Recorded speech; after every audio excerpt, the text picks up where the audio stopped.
here in Oakland, continued fallout from the incident last night that took place with 10.5 minutes left in the fourth quarter of the game between the Warriors and the Raptors. Raptors star Kyle Lowry shoved by Warriors investor Mark Stevens. The NBA and the Warriors released a joint statement today announcing that Stevens is banned from NBA games and all Warriors activities for 1 year and fined $500,000, all that effective immediately. Here's Kyle Lowry, who spoke just a couple of hours ago on the reason why he did not react. I understand at the moment my team needed me. Understand that there are plenty of fans and kids in the world watching this game. And understand that I have 2 young children, and to being able to hold myself to a certain standard, which I do. I hold myself to a high standard, and I got to make sure that I uphold that. And that's a big thing for me, is being a guy that upholds himself to a high standard, and never letting guys like him get under your skin. I don't know how I'd react in that situation, but the guy, blatantly pushed him. Kyle wasn't even near him. He went across with 1 or 2 people to get to him.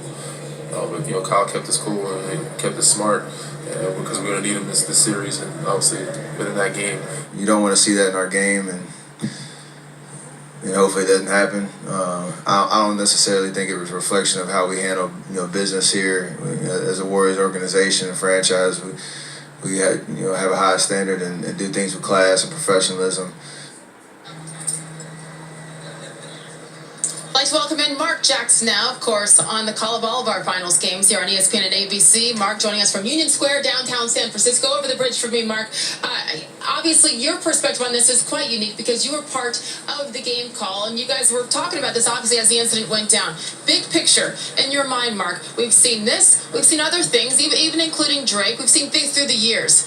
How can the league get this under control? Because at this point, it's scary, the potential of what else could happen. Well, I won't put Drake in this category. Drake gave his head coach, a massage. That was nothing as far as I'm concerned. At the end of the day, the behavior portrayed last night by a part owner of the Golden State Warriors could be a good man. I don't know him personally. Could be a good man. This is not about who he is as an individual. This is about the actions that took place last night. Absolutely unacceptable for somebody to do that. You take a look at how Kyle Lowry handled himself. He had every right to push this man back and perhaps slug him, but he controlled himself and conducted himself the way a professional is supposed to. Should be applauded. At the same time, in my opinion, the owner should be forced to sell his part. And let's not call him an investor. That's minimizing him. He is a part owner of the Golden State Warriors. Right. That's how he introduces himself at the restaurant or at the golf club or wherever. At the end of the day, this is not about who he is as a man. This is about the actions that took place last night. Absolutely. You're using the word investor. We're using that because that is specifically what the team did release. But yes, he is a minority owner.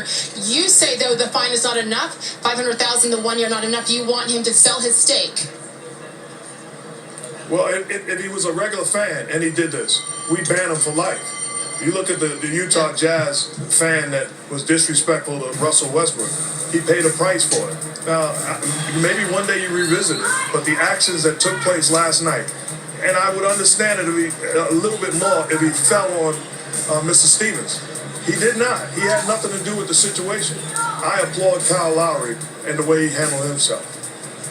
Absolutely. And I will say this, by mentioning Drake, Mark, all I was saying was in general, whether it's positive or negative, when there's that much access from fans with coaches, with players, that's when that line can be blurred, and that's when you never know how things can go. But I think, hey, everybody pay attention. Mark, you believe that maybe more should be done with Mark Stevens. Thank you for your perspective, as always, and we look forward to your call of Game 4 tomorrow on ABC.